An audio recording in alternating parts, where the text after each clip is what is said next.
Well, hello again, friends of Uncivil Law. I hope you, as always, are just having the most wonderful day. And I thought we could begin this edition of FBIT with just a little bit of update of how things are going generally for the FBI. So the FBI so far has identified 275 suspects, and more than 98 of them have been arrested. Yes, 98. Have we done 98 editions of FBIT? We have not. We may never catch up, but that's fine. We'll do what we can. And apparently, the FBI has 140,000 pictures of digital media in the forms of selfies and videos taken by the participants that day. How helpful. So we get to look through all that and identify all the people. The party is just getting started. How much fun. But we can't have all the fun at once. We must begin with the tale of someone. We begin with the tale of who is this guy we're going to talk about now? Not Mr. Harding. We already did that one. Talking about Peter J. Harding. That's right. I put the wrong name. Sorry. Let me delete that real quick. There we go. Yes, today we're going to do the tale of Peter J. Harding. Not the Baked Alaska. We already did that one. We're going to do a different guy. So we are going to do Peter J. Harding. We're going to tell his sad tale of his participation at the time of the FBI. Fun, exciting, great. Let's tell the tale of Mr. Harding. Okay.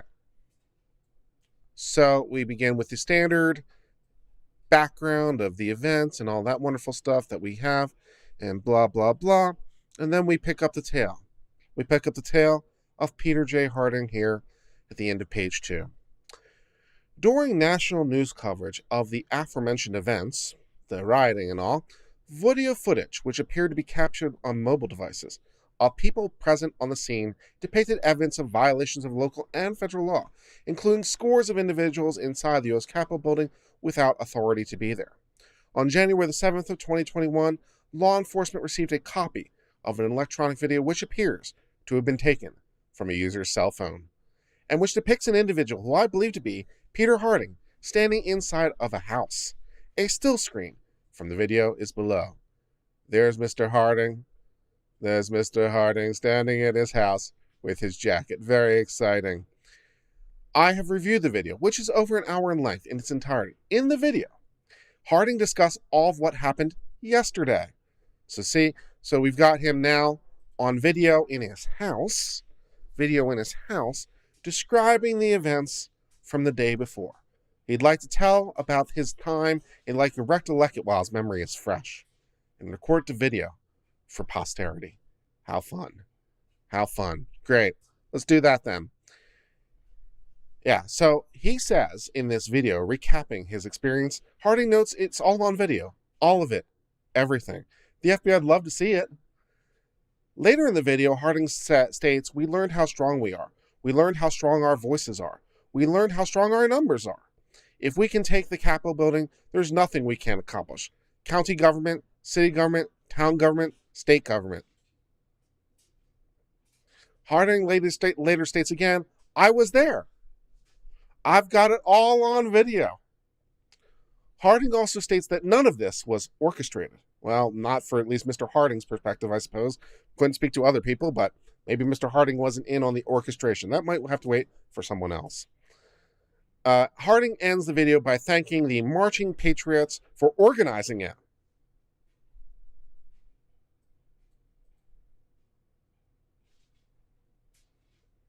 None of it was orchestrated, but I would like to thank the Marching Patriots for organizing it. Okay, that's all right. Great. Harding notes that his phone, presumably a phone used to record the video, was dying. He's running out of battery life. That's a tragedy. At other points in the video, Harding says, among other things, that he attempted to calm people down, and that he left his phone inside of Individual 1 and Individual 2's vehicle yesterday. We don't know who they are yet, so maybe they'll be indicted, maybe not, but at the moment, they remain unknown. Or at least the FBI is not going to tell us because they remain indicted. They remain unindicted at this point. He then references getting my phone charged to do a longer video. I've reviewed other publicly available social media posts, I believe, that show Harding near or in the U.S. Capitol building during the events of January the 6th. Specifically, I've reviewed a publicly posted screenshot of a person identified as Pete Harding. I believe this person is the same individual seen in the video described above. This is the screenshot from below. Peter Harding was live. He's live. He has a live video that he had shared. It might be the same guy. Oh, man. Good times.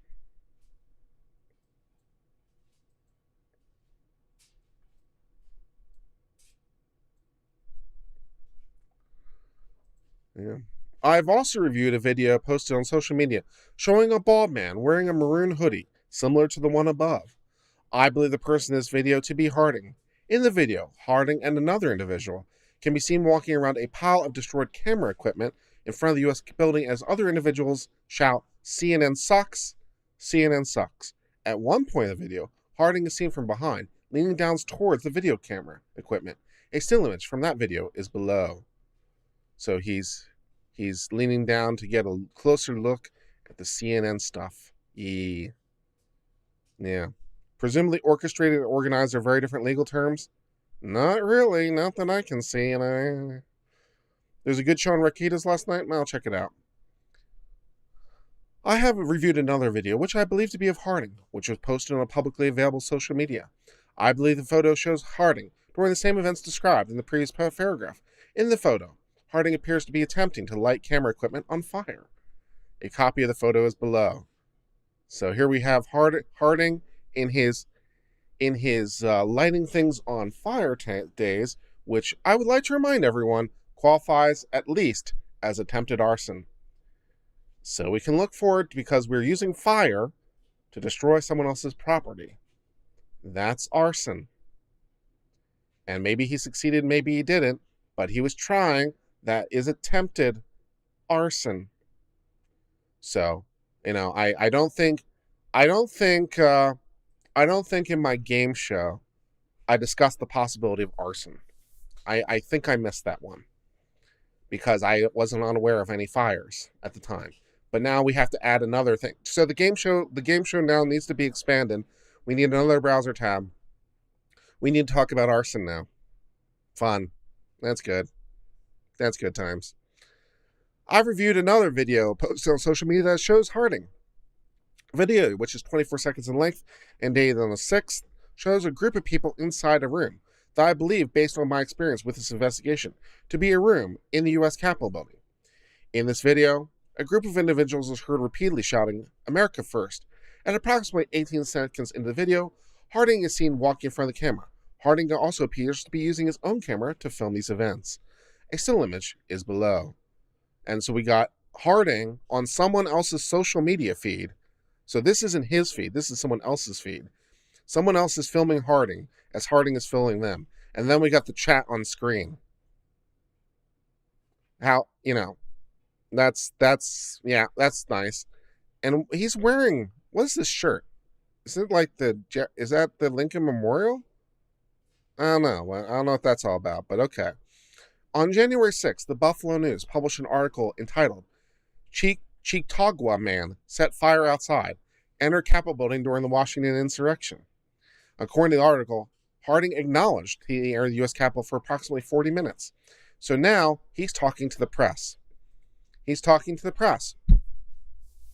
He recorded a video about his day. He recorded it live. He streamed it live. People took photos of him lighting things on fire, or at least trying to. Yeah. The next day, he recorded a whole video detailing his day and all the things that does. And now he'd like to tell the press about his day. The press would like to hear about his day. What did he tell the press about his day? Okay, let's see what that has about. So Harding acknowledged he entered the Capitol for approximately 40 minutes. He also acknowledged he attempted to light media equipment on fire. Specifically, the story quotes Harding as saying, quote, "We took the rest of the media equipment that was there. We put it into a pile. That was a symbolic gesture. Nothing burned. It was metal. It was far from any structure. It was nowhere near the Capitol building. It was nowhere near a tree. It wasn't even on grass that could be lit on fire. There was a plastic bag. I had a Bic lighter, and that was it. It was symbolism." Well, symbolism that might qualify as attempted arson. You know, the symbolism is it should be on fire. The equipment should be on fire. That would be the symbolism.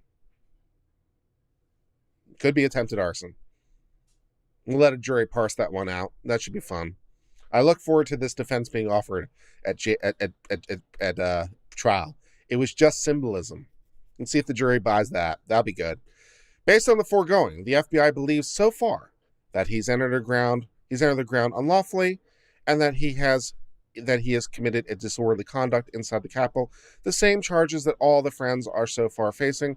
But this probably will not be the end for Mr. Harding, because we have probably got an arson charge coming, and who knows what else might be on his video.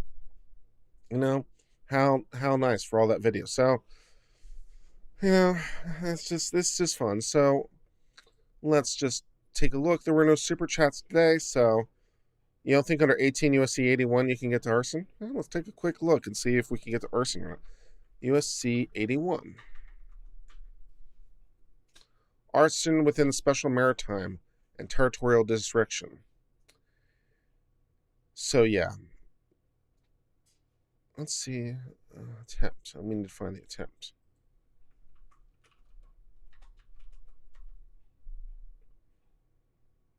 Okay, so what is the definition for attempt? Attempt and conspiracy. So we need 1349. Any person who attempts or conspires to commit any offense under this chapter shall be subject to the same penalties. So if we attempted to do this. All right, so then we have to go back to the definition. So did he attempt to do the following?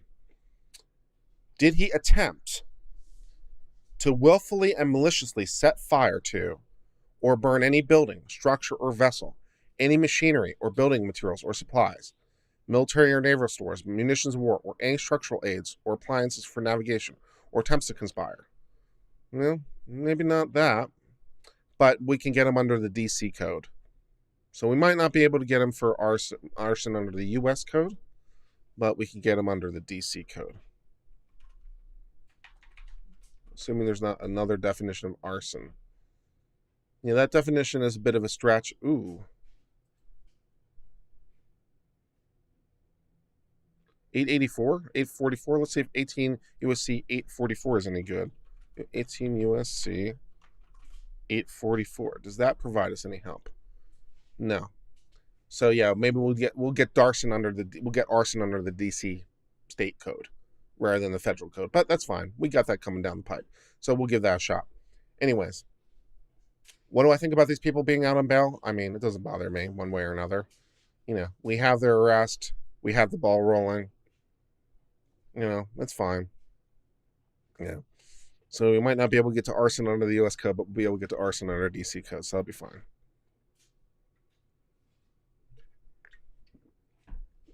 If you're enjoying this content, please remember to hit the like button.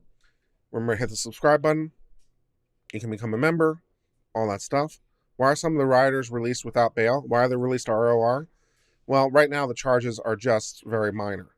But it doesn't really matter at this point. I don't think it does. Because we know who they are, right? We've gotten the ball rolling, right? We can add more stuff later. So, why are these people ROR'd? I mean, some of the charges are very low. I mean, all the charges are pretty low, pretty much. So you wouldn't be surprised by very low bail or no bail. It wouldn't be surprising. But you know who they are. You got the ball started. You know, we got you in the system. This is just where the party's starting. Things might be added later. So, yeah, I'm not particularly worried about it, but we'll see. Anyways, I'm going to head off for now. Till there. Cheers and goodbye.